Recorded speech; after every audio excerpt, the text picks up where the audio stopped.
Hai adik-adik, kembali lagi dengan Kak Rina di online Class 101. Kali ini kita akan belajar kelas 6 tema 8, subtema 1, perbedaan waktu dan pengaruhnya.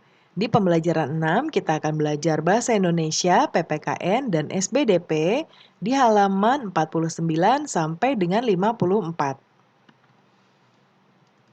Nah, adik-adik gimana kabarnya hari ini? Semoga semuanya dalam keadaan sehat ya.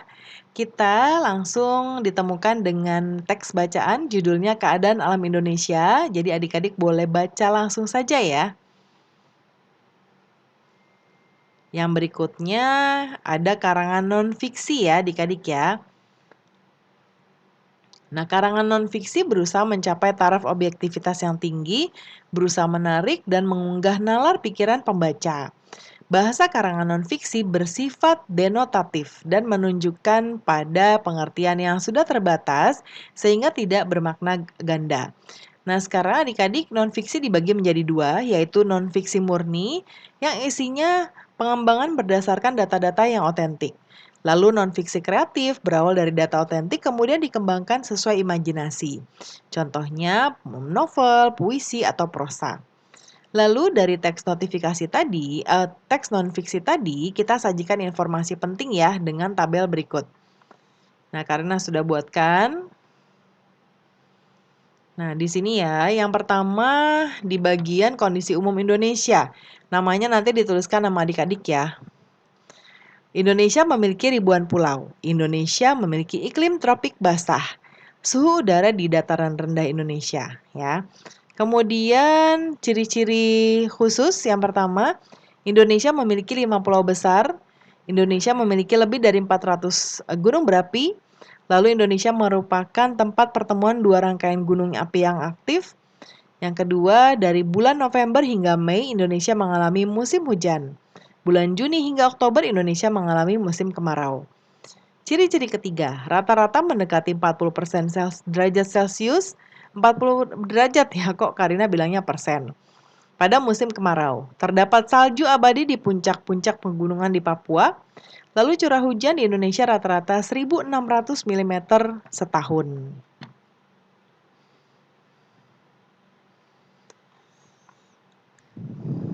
Nah, berikutnya ini ada gambar banjir ya adik-adik ya. Nah, Jakarta banjir peristiwa biasa ya. Nah, berikutnya adik-adik analisis informasi yang disajikan di artikel tadi, identifikasi kewajiban yang tidak ditunaikan masyarakat, yaitu adalah menjaga kebersihan lingkungan dan membuang sampah pada tempatnya. Akibat kelalaian tersebut, banyak sampah di sepanjang sungai yang menyebabkan air meluap dan terjadilah banjir. Ya. Kemudian berikutnya tuliskan hasil diskusi. Nah, di sini ya. Kewajiban anggota masyarakat dalam menjaga kebersihan dan kesehatan antara lain pertama, menjaga kebersihan lingkungan, kedua membuang sampah pada tempatnya, berikutnya mengurangi sampah dengan daur ulang. Nah, adik-adik berikutnya, bantulah SD Pelita Hati membuat daftar hal-hal yang harus dilakukan oleh petugas piket dan siswa-siswa lain. Ya, kita lihat kewajibannya. Yang pertama menyapu ruangan dan halaman kelas. Kedua, menata kembali buku-buku pelajaran, membersihkan papan tulis, mengatur kembali posisi meja dan kursi, lalu mengisi papan absensi. Kemudian membuka dan menutup jendela kelas ya. Nah, berikutnya adik-adik ada lagu ya. Lagu judulnya Bersih dan Sehat. Boleh ditunggu arahan dari Bapak Ibu guru ya. Nah, ini ada yang ketinggalan. Ya, kita kata sedikit ya. Tuliskan kembali kewajibanmu dalam menjaga kebersihan dan kesehatan lingkungan sekolah. Ya, kita lihat di sebelah kanan. Nah, lingkungan rumah membuang sampah pada tempatnya, kemudian membersihkan debu-debu yang menempel di barang-barang, merapikan kamar setelah bangun tidur, menyapu dan mengepel lantai, membuka jendela kamar pada siang hari, kemudian lingkungan sekolah yaitu membuang sampah pada tempatnya, tidak mencoret-coret tembok dan perlengkapan kelas, membuka jendela kelas pada siang hari, dan mencuci tangan setelah makan dan jajan di kantin.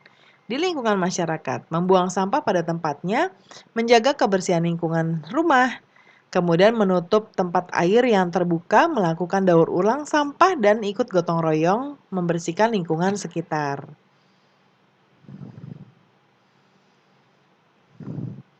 Nah, ini tadi ya, ada lagu Bersih dan Sehat. Nah, adik-adik pembelajaran kita sudah selesai ya. Semoga pembelajaran kita hari ini bisa bermanfaat. Terima kasih sudah menonton sampai akhir. Mohon dimaafkan apabila ada kesalahan dalam perkataan maupun dalam materi yang diberikan. Sampai jumpa di pembelajaran berikutnya.